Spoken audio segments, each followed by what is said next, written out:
লাগছে? কোথায় লাগছে আবার?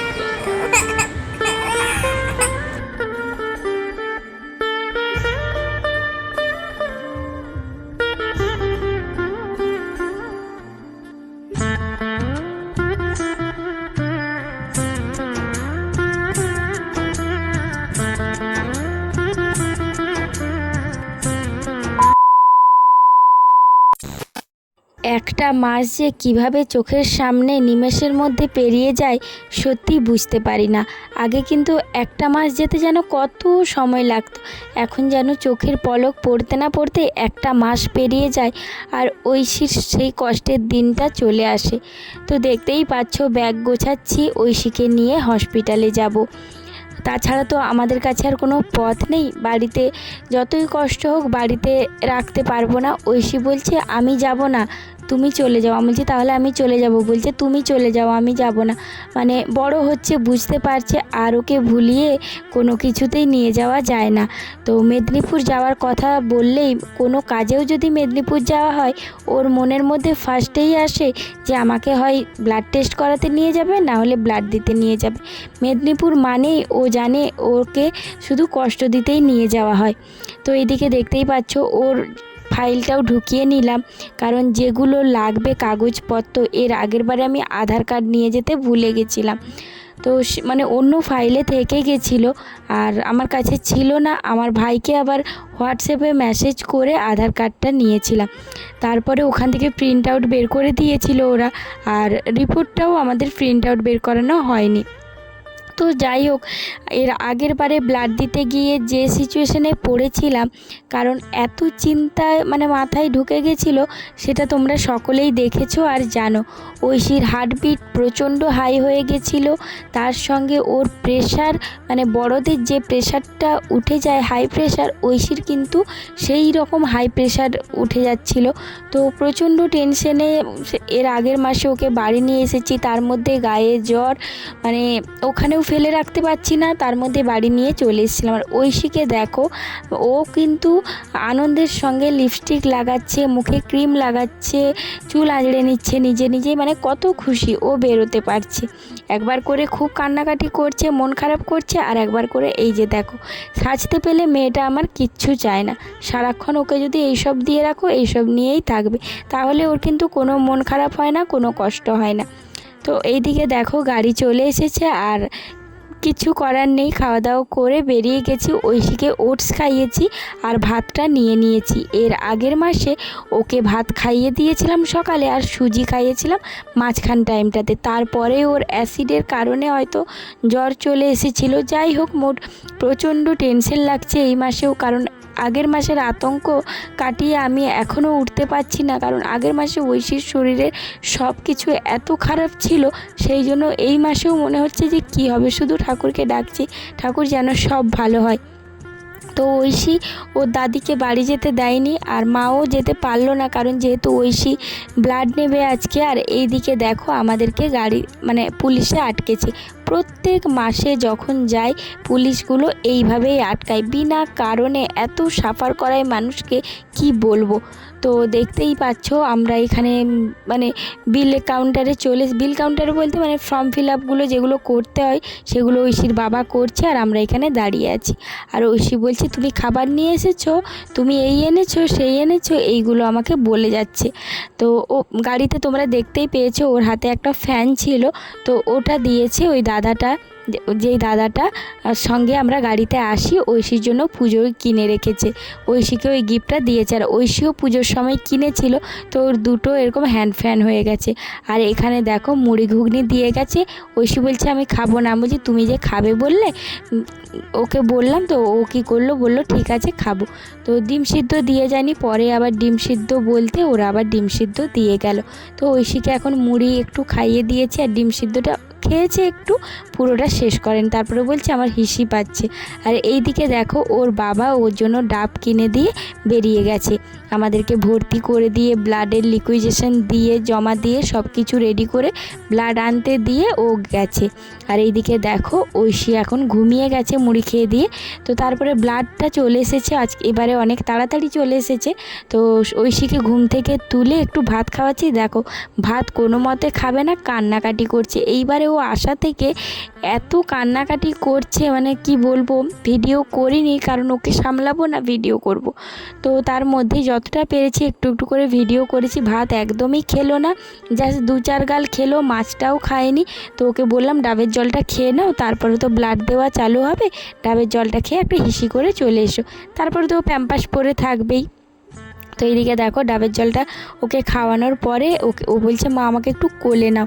আমি যে তাহলে এসো তুমি, তোমাকে একটু কোলে নিয়ে আদর করে দিই। কারণ এই যে ও কোলে উঠলো, এবারে 4-5 ঘন্টা বিছানায় সোজা স্ট্রেট হয়ে ওকে শুয়ে থাকতে হবে। ওই মুহূর্তটা এতটাই কষ্ট হয় ওকে দেখলে, যখনই ব্লাডটা চালু করে ও একদম সোজা স্ট্রেট হয়ে শুয়ে থাকে, একটুও হাতটাও নাড়ে না ভয়ে। কারণ ও জানে যে হাতটা নাড়লেই যদি আর আমার ব্লাডটা না যায়, আবার যদি আমাকে চ্যানেল করতে হয়, সেই ভয়ে ও হাতটাকে সোজা করে শুয়ে থাকে। কতটা যে ওর কষ্ট ও বোঝে, আমি তো শুধু দেখি, আমি তো আর ওর কষ্টটা আমার শরীরে নিতে পারছি না। তো এইদিকে দেখো ও কিছুক্ষণ কোলে থাকার পর আমাকে বলছে মা আমাকে এবার একটু বসাও, আমি একটু বসবো। মানে ওর ভেতরে সে আতঙ্ক তৈরি হয়ে গেছে যে এরপরে আমাকে ব্লাড দেওয়া চালু হবে। তো এত কান্নাকাটি করছে চ্যানেল করার সময়। এবারে সেই ছোটোবেলায় যেমন কান্নাকাটি করতো, এইবারে সেই সেম এত চিৎকার করেছে, পুরো হসপিটাল কাঁপিয়ে দিয়েছে। কোনো মতে ওকে আমি বুঝিয়েও শান্ত করতে পারিনি।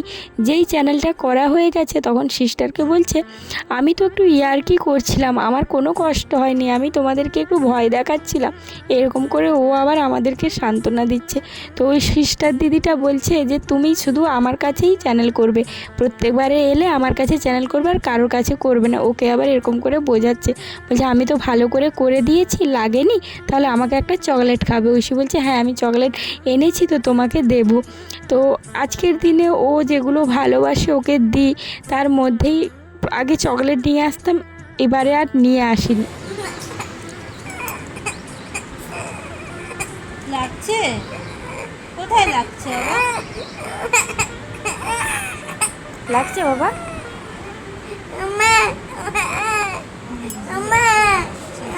হ্যাঁ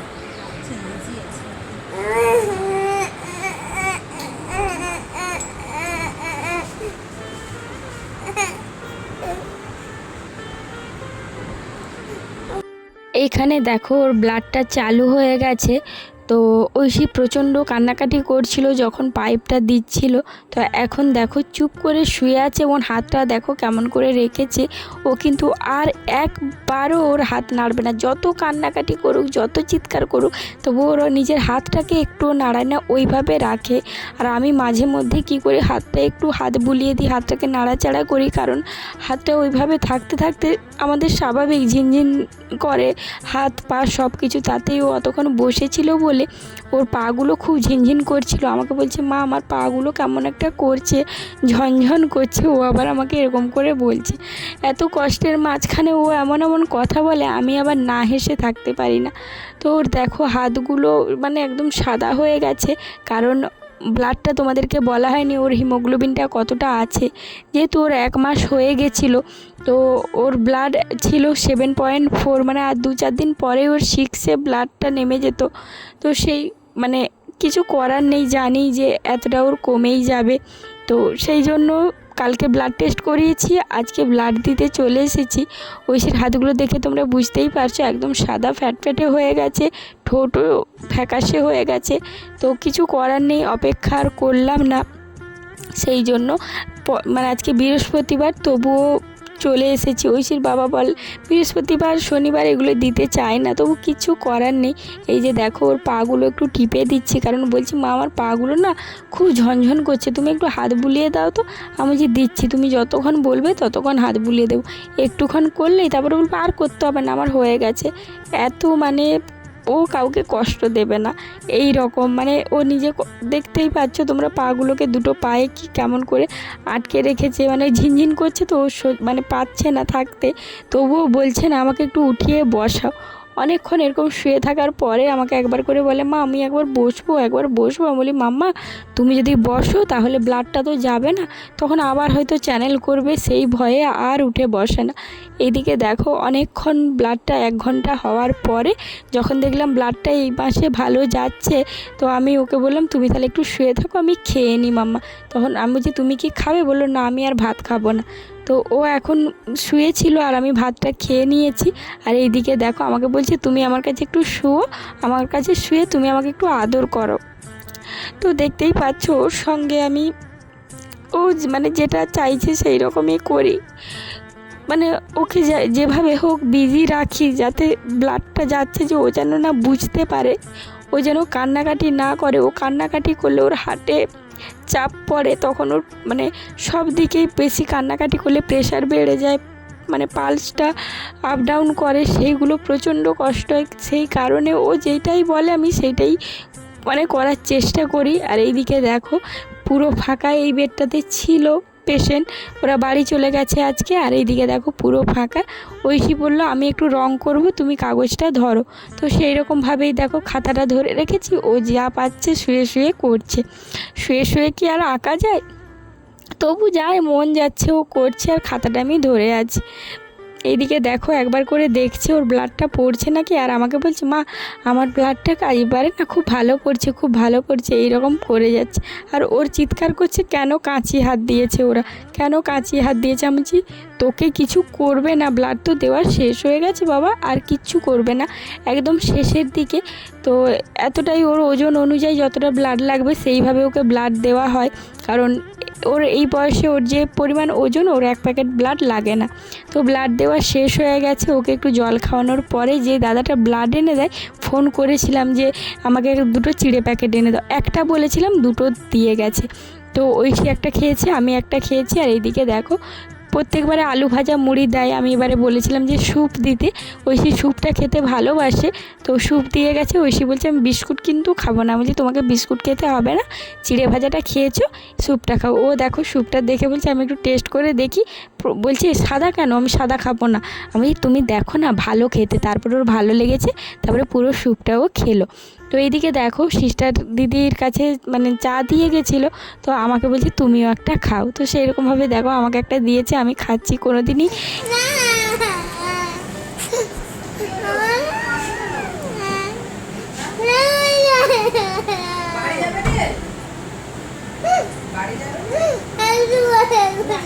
বাবা এলে তখন চিৎকার করবে।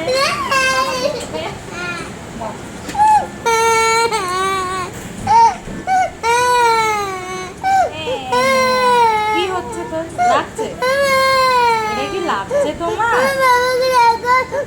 বাবা কি করবো, বাবা তোকে ঘুরে বকে দিতে ভালো হবে। এটা কি লাগলো? হ্যাঁ হ্যাঁ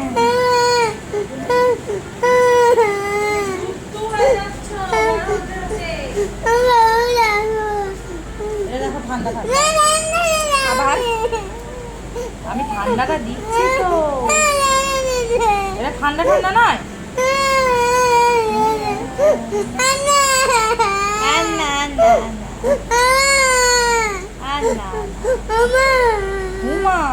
মা কি করবে, কি করবে বলো?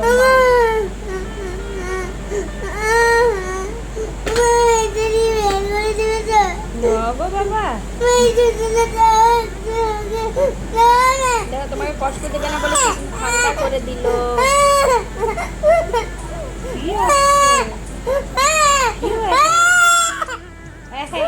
এখনো কিছুই করিনি।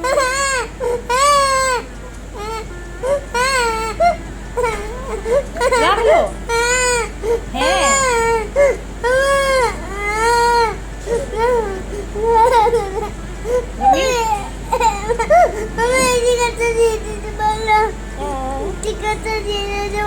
এখনই নয়, এখনই দিলে এখন রক্ত ব্লাড বেরোবে, এই জাস্ট আমাকে দিলে আমি বলবো।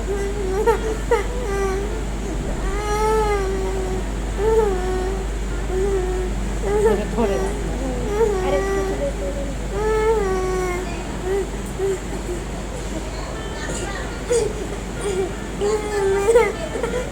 কিচ্ছু হবে না, হয়ে গেল কিছুক্ষণের চ্যানেল না, ওই জন্য আরো ফ্লো আর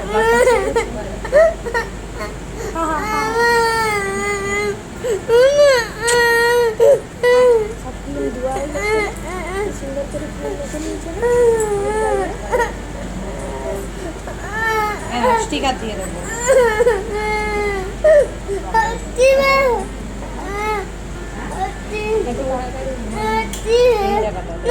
আঙুলটা এইভাবে একটু উপর করে চিপে, কারণ সবসময় ভেনে যেখানে প্রিক করে তার উপরে চিপলে ব্লাডটা ঠিক আছে। তার আপনি ঠিক করুন।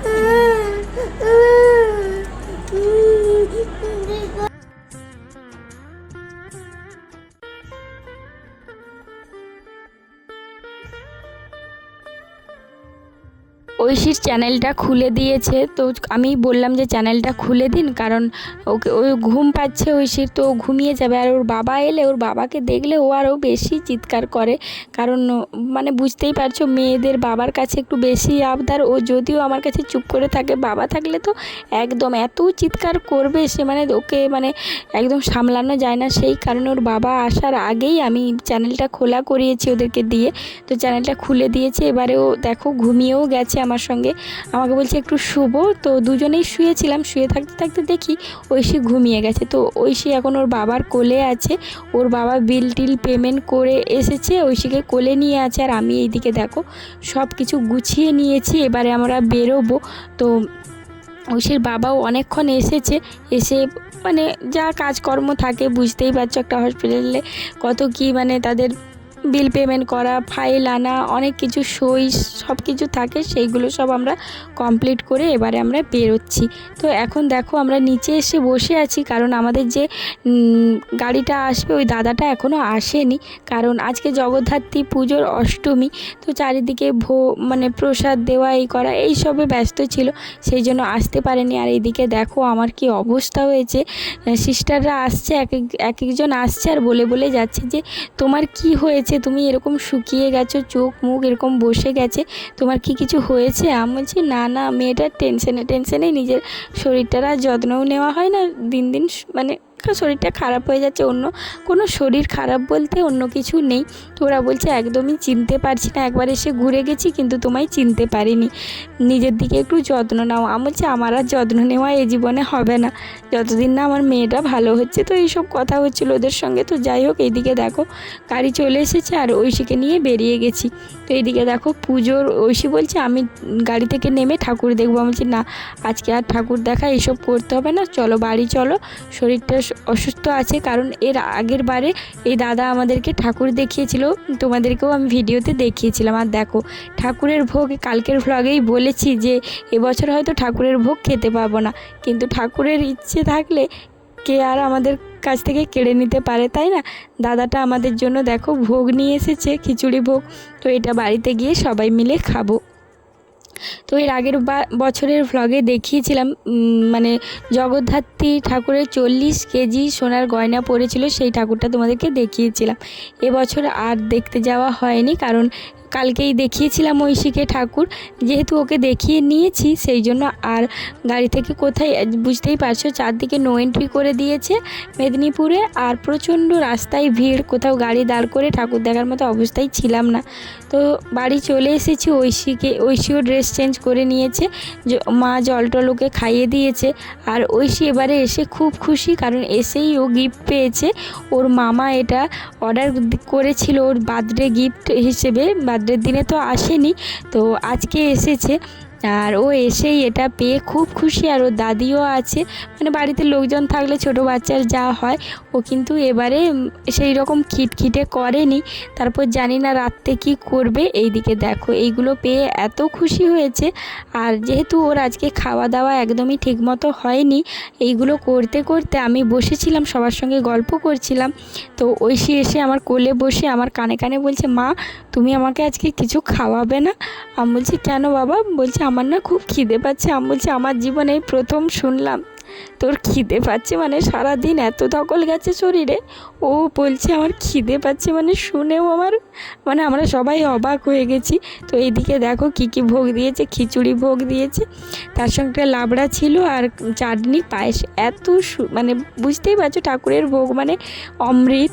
তো সবাই মিলে খেলাম আর ঐশী এখানে দেখো ক্লে নিয়ে খেলা শুরু করে দিয়েছে। তার সঙ্গে ঐশীর বাবা বলছে এটা মাম্মার খেলনা না তোর খেলনা, বলছে আমাদের দুজনেরই খেলনা এটা। তো এদিকে দেখো একটা খরগোশ আর একটা ফুল বানিয়েছি। তো ঐশী এগুলো নিয়েই ব্যস্ত আছে। থাক, মনটা ওর ভালো থাক, সুস্থ থাক, এইটুকুই ভগবানের কাছে চাওয়া। চলো আজকের মতো টাটা, আর কিছু বলছি না।